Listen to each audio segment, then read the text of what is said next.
Lumba-lumba adalah mamalia laut yang sangat cerdas. Selain itu, sistem alamiah yang melengkapi tubuhnya sangatlah kompleks, sehingga banyak teknologi yang terinspirasi dari lumba-lumba.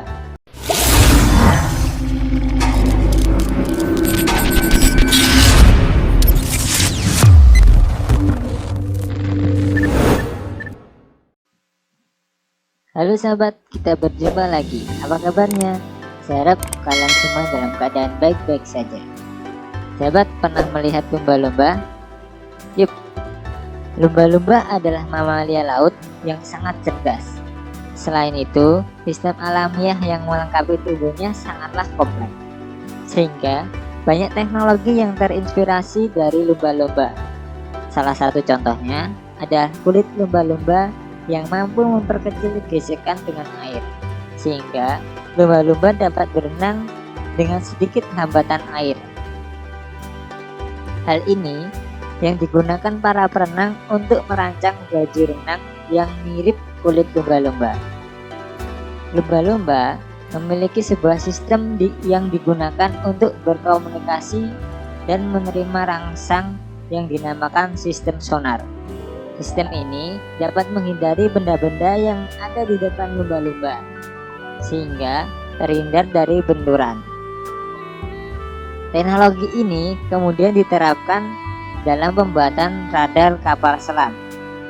Lumba-lumba adalah binatang menyusui karena lumba-lumba adalah mamalia. Mereka hidup di laut dan sungai di seluruh dunia. Lumba-lumba adalah kerabat paus dan pesut. Ada lebih dari 40 jenis lumba-lumba. Bayi lumba-lumba yang baru lahir akan dibawa ke permukaan oleh induknya agar bisa menghirup udara. Lumba-lumba perlu naik ke permukaan untuk bernapas supaya tetap hidup. Lumba-lumba bernapas melalui lubang udara yang terletak di atas kepalanya. Tubuhnya yang licin dan ramping sangat sesuai untuk berenang. Induk lumba-lumba menyusui anaknya dengan susu yang gurih dan menyediakan energi bagi anaknya supaya cepat besar. Setiap anak lumba-lumba selalu berada di dekat induknya, sehingga ibunya bisa melindungi dari bahaya. Lumba-lumba selalu menjaga hubungan dengan anaknya hingga tumbuh semakin besar. Induk lumba-lumba memanggil anaknya dengan siulan khusus yang bisa mereka kenali. Lumba-lumba hidup dan bekerja dalam kelompok atau disebut kawanan.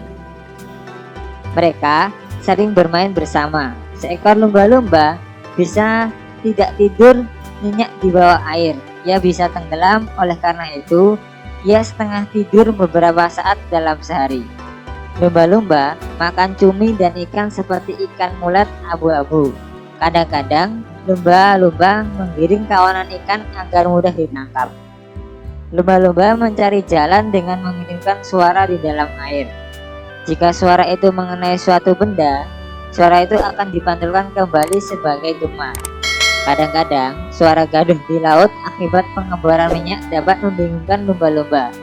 Mereka akan mengalami kesulitan dalam mengirim dan menerima pesan.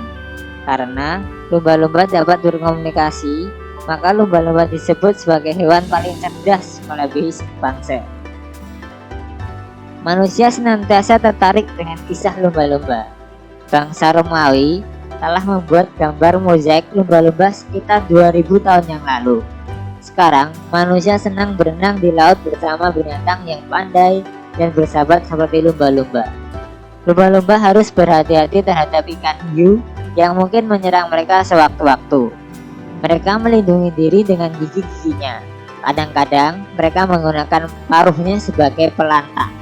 Manusia dapat menjala banyak sekali ikan bagi lumba-lumba untuk makanannya. Terkadang lumba-lumba tertangkap oleh jaring nelayan. Mereka tidak dapat menghirup nafas di permukaan. Akibatnya mereka tenggelam. Ketika bahan kimia yang berbahaya dibuang ke laut, limbah itu bisa meracuni makanan yang dimakan lumba-lumba. Pembangunan waduk di sungai dan pengeringan danau hanya menyisakan sedikit tempat bagi binatang seperti lumba-lumba berhasil untuk hidup. Lumba-lumba tergolong sebagai mamalia yang cerdas. Lumba-lumba dapat menolong manusia. Bila lumba-lumba sudah terlatih, bahkan lingkaran api pun dapat mereka terobos. Singa laut, spesies primata, paus, dan anjing juga termasuk binatang yang cerdas. Lumba-lumba yang sudah terlatih dapat melakukan berbagai atraksi dan mereka juga dapat berhitung, tetapi lumba-lumba liar belum dapat melakukan berbagai atraksi. Sekarang ini, lumba-lumba dan paus sudah langka, maka lumba-lumba dan paus harus dilindungi. Lumba-lumba dan paus telah mulai dilindungi di seluruh dunia. Oke sahabat, itu tadi cerita singkat tentang hewan lumba-lumba. Jangan lupa untuk like and subscribe ya. Sampai jumpa di video-video selanjutnya. Bye bye.